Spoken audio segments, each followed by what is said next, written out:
guys, today we have an interview with Nazarat. And Nazarat was a teenage Pakistani hair transplant surgeon. Now, she is still Pakistani, but no longer three of those other things.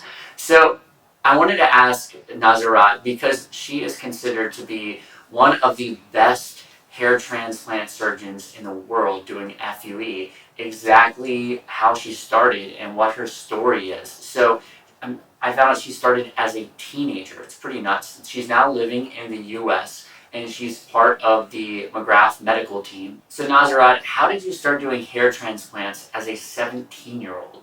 When I passed my high school, so I was feeling like I have so much interest in medicine and medical field. So I thought about it, so getting training in some sort of surgeries and cosmetic procedures. So I saw an ad in a newspaper, so I went there. So those doctors were definitely hiring for the hair transplant techs. So I was like, I don't have any experience, but I'm very much interested in doing all these things and learning more and more about all these surgeries. So like this, I started my journey doing hair transplant surgeries. So I got trained and only in 3 months, and I was doing the surgeries with them and assisting them. And So in Pakistan, you can start doing hair transplant surgeries as a 17-year-old after 3 months working as a tech? Wow. Yeah, definitely. I was working as an assistant, and I was helping my doctors. Okay. They were pretty good teachers. That's why I got trained like pretty soon.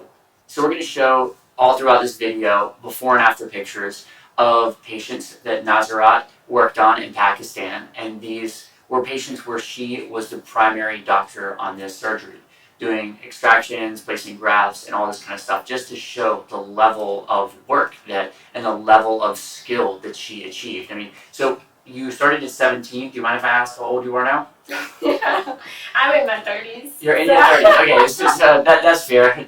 So you've been doing hair transplant surgeries for 15 years. Yeah. Yeah, that's pretty much like 13 years. 13 years. That's a ton of experience. Wow. Mm-hmm. So we're going to show you some before and afters of different surgeries she was involved in. So, all right. So you're 17. You get your 3 months of training. You're working with these doctors. And then at what point did you then graduate to, being the primary person who was doing these extractions and doing, the main parts of these surgeries in Pakistan? If you want to perform all these surgeries by yourself, so you have to be a doctor. And you became a doctor in Pakistan. And after my high school, definitely I continued my study and was practicing all these surgeries too with different doctors, and I was studying at the same time and working with many doctors at the night time. So I was doing all hair transplant surgeries, and I was teaching some plastic surgeons. They were new in this field and they wanted to do all these surgeries. So at this point you're in college, right? Sorry to interrupt you, but I just want to make sure we're clear. You're going to college to become a doctor. Yeah. And you're now on a side, you're doing surgeries, and then you're also teaching other cosmetic surgeons in Pakistan how to do hair transplants. Yeah, definitely, they were my seniors, and it wasn't. It's not normal for like any hair transplant technician at that time. As I was working as a technician, and I know I was studying, but at the same time, when you are a technician and you have to teach your seniors, so it was an honor for me to teach them like how to do all the surgeries. So I was performing the whole surgery with them, and I was even teaching them how to give local anesthesia to the patients. Wow. Yeah, and I was extracting at the same time and implanting the hairs. In this surgery, we have basic 3 steps. So first step is the extraction, and the second step is to make the sites, and after that you have to place the grafts. Mm-hmm. So I was teaching them whole three basic steps, how to perform the surgery, because every patient is different, and you have to know each and every patient. You have to figure out with practicing, more and more practicing. When you do more and more practice, you learn more things. You get better. Yeah, better, absolutely. Of course. Because definitely, even after 13 years of doing all these surgeries, I'm still learning every day. Yeah. Wow. So I mean, if anything, I think that's you just saying that is makes it so clear. I think a lot of times within the hair transplant industry, let me know if you agree, but especially FUE surgery is very much commoditized. So it's very much kind of said like, oh, it's really easy. You just, all you do is you just take this little poke thing and then you place the graft. Like any cosmetic surgeon can do it. Like you don't really need to be a specialist to do this, right? But then that's a lot of what you hear in the industry, which is why so many cosmetic surgeons do hair transplants on the side, right? But you're kind of saying a little bit the opposite of that, of saying, hey, I've been doing this for 13 years since I was 17 years old, and I'm still learning new things every day. So do you feel like it's important to be a specialist, or what are your thoughts on that? Yeah, definitely. Some people, I think some doctors and some people underestimate the FUE surgeries. Okay. And they think they can, everybody can do this surgery, but it's not easy.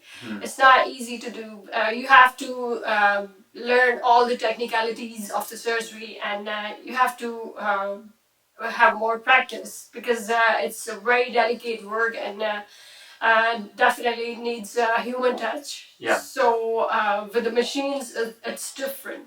You're gonna get the different results with the machine, and with the human touch, if you are doing it manually, so you're gonna get the way better result. In my point of view, I mean, definitely, most of the doctors will not be agree with me. They think, well, that's because a lot of doctors just have machines. So, of course. yeah, but So, you're saying that the manual touch, spending years yeah, learning how to definitely. do that is Exactly. the better way to go.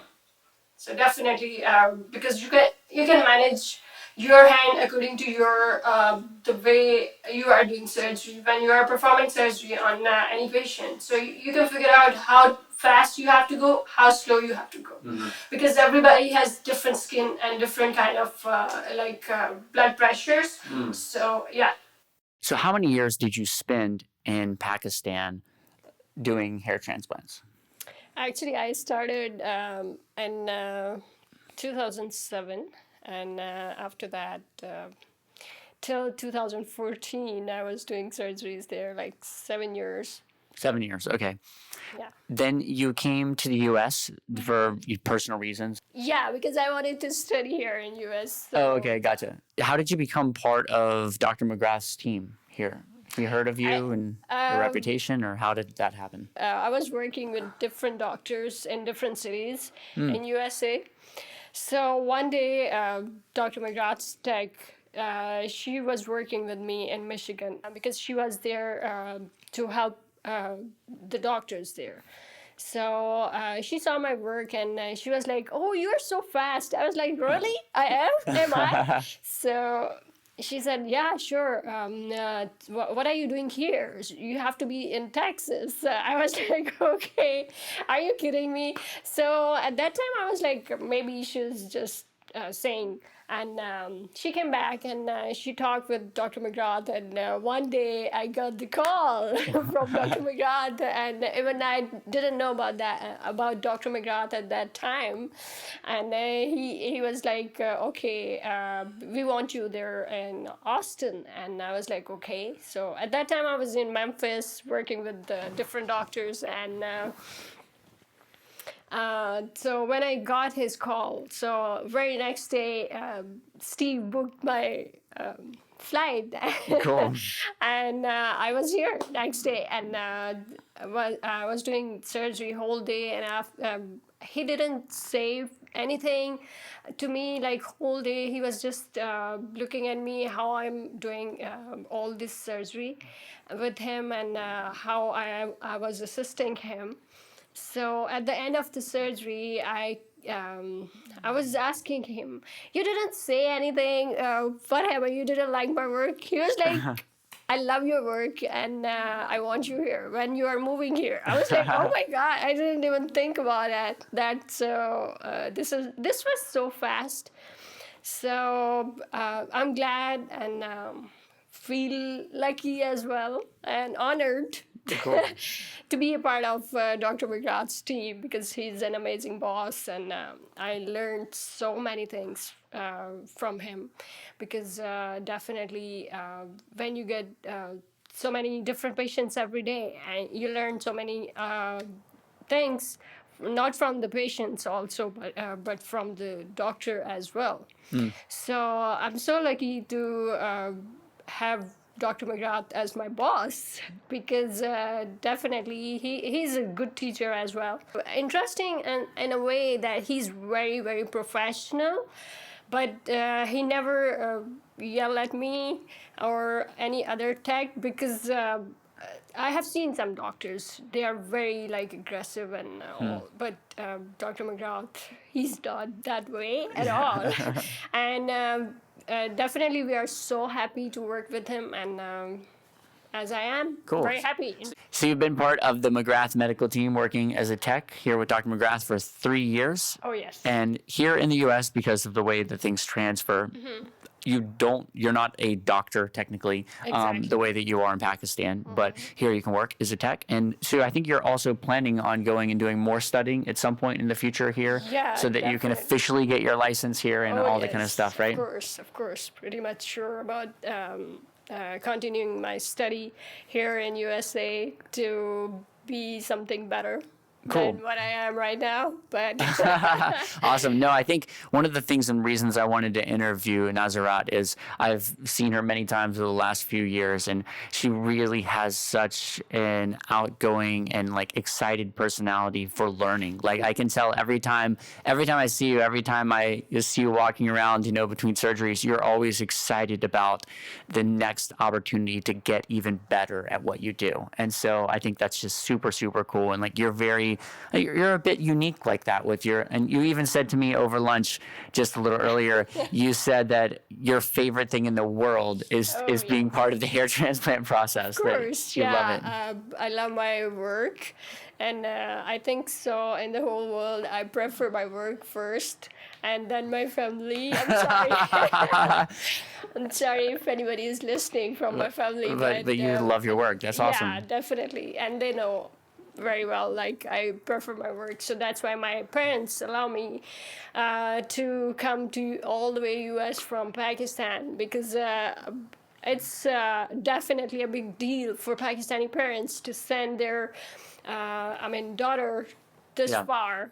Achieve their if you're my daughter, I wouldn't goals. let you leave. I'm not letting my daughter move to another country unless I move to that country. Yeah, definitely, because they know, like, I want it to be something. Yeah. So definitely, they said just go and live your dreams. That's super, super sweet, super cool. Changing guys' and girls' lives every single day with your work and which you're very passionate about. So hope you guys enjoyed watching. We'll see you later.